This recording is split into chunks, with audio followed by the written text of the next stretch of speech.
porque somos muy hábiles de cara a identificar la propaganda cuando es de otros países, no tanto cuando es dentro de nuestro propio país. Nos lo han vendido como que los rebeldes sirios querían democracia y por ello han derrocado a un malvado dictador, pero esto no es como nos lo están contando.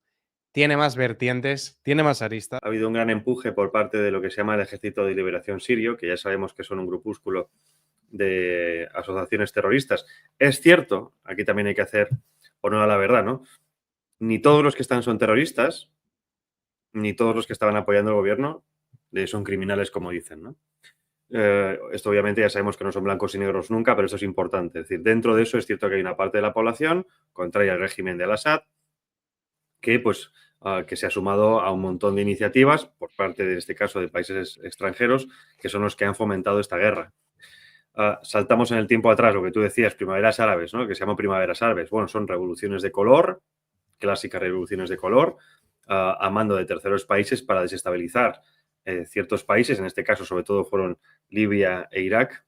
Bueno, Irak fue una guerra, pero Libia sobre todo, en el que el objetivo real era quitar al peón, ¿no? O sea, acabar con el régimen imperante y poder supuestamente controlar lo que iba a venir después, ¿no? En ese momento Gaddafi ¿era un autoritario? Sí. ¿Era un dictador prácticamente como pensamos en Europa? Sí. El problema es que justo en el otro lado del mundo, lo que nosotros consideramos malo realmente es lo que previene que se abren las puertas del infierno, ¿no?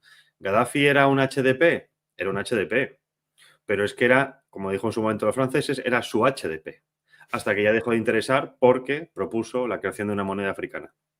El problema es que cuando se quitaron a Gaddafi de en medio, lo que vino fue lo que vino.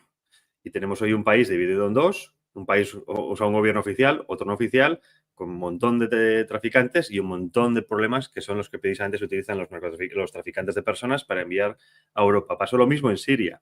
Toda la crisis de refugiados en 2015 principalmente es cuando se inicia la guerra en Siria. No cuando la guerra de Afganistán, no cuando la guerra de Irak, es la guerra de Afganistán, la guerra de Siria. Una guerra de Siria que se inició bajo el mandato de Obama, que ya se dijo Obama que no iba a enviar tropas y que por eso pudimos entender claramente que si había tropas no eran directamente estadounidenses, pero sí controladas por los Estados Unidos, porque aquí hay dos bloques, ¿no? Y la guerra de Siria, para que lo entendamos, no tiene nada que ver con quién está en el gobierno en Damasco. O sí tiene que ver, pero por a quién pertenece dentro del tablero del juego ese régimen. Y aquí es lo importante. Desde ya hace más de 10 años, o sea, desde que se inició la guerra de Siria, todo tenía que ver con el proceso, con el plan del gasoducto que estaba planificado desde dos puntos. Uno era Irán pasando por el Irak chií, por lo tanto Siria, y llegando al Mediterráneo, es decir, que ese gasoducto estaría controlado por Irán y por el mundo chiita, por lo tanto también Rusia y China. Y el otro proyecto, que es el proyecto estadounidense o anglosajón, protegido por anglosajones, proyectado desde Qatar, pasando por Arabia Saudí, entrando en Siria, entrando en Turquía y saliendo a Europa a través de Turquía. Obviamente, si nos fijamos en el mapa, ¿dónde se cruzan los dos gasoductos? En Siria, pues zona de conflicto. Obviamente, en este caso, el régimen de Bashar al-Assad, que es alawita, que es una secta del chiismo, no confundir con la familia alawita de Marruecos, pues obviamente estaba del lado iraní y por eso se inició la guerra. No tiene que ver con el régimen, lo mismo que Irak. Acordaos de cuando se dijo que era para expandir la democracia y luchar contra realmente era por hacerse con el control de los pozos petrolíferos, que en ese momento Texas los tenía bastante secos y después de la guerra los tiene bastante llenos, qué casualidad. Y segundo, también desestabilizar el sur, el flanco sur de Rusia, ¿no? Tanto Irán como Afganistán e Irak son una pata principal de Rusia en Asia Central.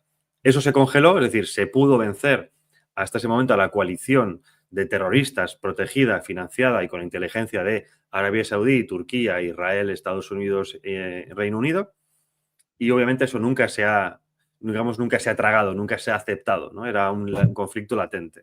Hasta que ya, pues obviamente a raíz del conflicto del 7 de octubre de Israel, a raíz de la situación de todos los frentes que tiene Israel con todos los proxies iraníes en la zona, se ha armado esto, porque es que hay que decirlo así, o sea, quien no diga esto está mintiendo, se ha armado un último intento, obviamente con el beneplácito de Israel, porque nada más caer el gobierno de Damasco, Israel ya estaba avanzando varios kilómetros en la frontera, haciéndose con el pico más alto de toda la región, de más de 2.500 metros. Es decir, que ha avanzado el alto del Golán, unos altos del Golán que pertenecían a Siria, pero que ahora mismo existen en un terreno que no es de nadie, porque conozco gente de los Altos de Golán y no tienen pasaporte, o sea, son personas sin patria. Sí, como los kurdos. Exacto, justo eso iba ahora. Y por el norte tenemos los kurdos, que a los kurdos se les prometió en la Primera Guerra Mundial por parte de los británicos que si luchaban en contra del Imperio Otomano tendrían Qué un raro estado propio. los anglos haciendo esas cosas. No te creo. Los anglos, mintiendo como siempre, intentarán poner a un gobierno títere de este grupo terrorista, HTS, Hayat Tahrir al-Sham, que es un grupo de liberación de Levante. Sí, que es quien en primera instancia tomó Alepo y posteriormente Damasco. Son los residuos de Al-Nusra, los residuos de Al-Qaeda, de alguna manera, ¿no? ¿Y qué es Al-Qaeda? Un grupo terrorista financiado con inteligencia de Estados Unidos, ¿no? Entonces, hay que tener cuidado porque hay fuerzas democráticas, es cierto, hay fuerzas contra ese régimen también autoritarias, pero que están ahí, que no tienen nada que ver con lo que es el terrorismo, pero ya sabemos cómo funciona esto, ¿no? Obviamente a los que has apoyado va a ser los que les pongas en el gobierno porque necesitan un gobierno títere, ¿no?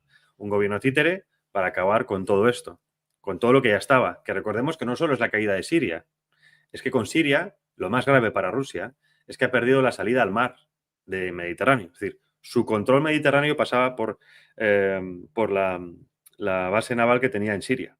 No se sabe qué ha pasado. Algunas informaciones dicen que es que parte también del ejército sirio, incluso del gobierno sirio, estaba completamente infiltrado por inteligencia israelí anglosajona y que habrían desactivado ciertas respuestas en un momento clave. Los vídeos parecen indicar a eso, por ejemplo, columnas que desaparecen, defensores que no defienden. Entonces, obviamente, estas fuerzas debilitadas, también el ejército ruso debilitado por el esfuerzo bélico en Ucrania, ha hecho que lleven a que Siria no hubiera podido defenderse como se defendió en su momento hace 10 años, ¿no? Pero recordemos, esto no tiene nada que ver con la democracia, no tiene nada que ver con quien gobierna siquiera en Damasco, lo que tiene que ver es con intereses económicos. Israel tiene un plan de ampliación de Israel, que es el Gran Israel, que va desde Siria hasta parte de Turquía y una parte de Irak. Y también hasta el sur, incluso llegando hasta Egipto. Obviamente el sur no es una zona de expansión en este momento, pero sí la zona sur, la zona norte. Y luego, según además reconocen las propias fuerzas de defensa israelíes, las IDF, el ejército israelí, reconocen que sus planes pasan por acabar con todo lo que tienen alrededor, de alguna manera, y empezar a tener relaciones bilaterales con todo lo que son ciudades-estado de las que estarían rodeadas Israel. Es decir, Israel no quiere o no querría tener la disposición actual que existen de estados-nación, porque hasta ahora han sido utilizados por Irán para poder cercar a Israel, y lo que quiere es acabar con todo eso y que de alguna manera haya relaciones bilaterales de cada territorio directamente con Israel, pero no entre ellos. Es decir, el Líbano acabaría atomizado de alguna manera y solo algunas partes del Líbano podrían pactar con Israel, lo mismo con los territorios palestinos, lo mismo con etcétera, etcétera, etcétera, ¿no? Y aquí también pierde obviamente Irán, no solo Rusia, pierde Irán, un corredor importantísimo para poder nutrir a las fuerzas de Hezbollah, ¿no? Si nos fijamos en el mapa, Irán conecta con Irak, que en su momento era minoría chií, pero que actualmente gobierna el país gracias al poder de Irán. Es decir, que recordemos también que Estados Unidos ha estado 20 años en Irak para absolutamente nada, y que eso pasaba por Siria hasta el Líbano. Entonces, Israel ha hecho una jugada maestra cortando por el sur, por el norte, o sea, por el norte suyo, el sur de Siria, y Turquía ha hecho otra jugada maestra cortando por su sur, por el norte de Siria, ¿no? Ha hecho un sándwich y si el régimen de Al-Assad ha terminado, ¿no? Una cosa es que nos intenten vender desde los medios de comunicación el relato de que es por la democracia cuando sabemos que es manifiestamente falso, y otra cosa es que no tengamos derecho a protestar cuando, por ejemplo, se promueven guerras o nos arrastran a conflictos en los cuales personalmente opino que no pintamos nada. En este momento, lo que están promoviendo y por lo que están luchando, para que entendamos lo que viene, Israel propone una alianza entre Occidente, Israel y los sunitas moderados desde la península arábiga hasta Indonesia. Si estos son los sunitas moderados, ojo, ojo. Porque por sunismo moderado entendemos Qatar, entendemos Arabia Saudí. Eso es lo que entiende esta gente por sunismo moderado, ¿eh? Ya. Así que los que financian mezquitas salafistas en España, sí, que de moderados no tienen absolutamente nada. Y que, por cierto, que casualmente nunca atacan a Israel, ¿no?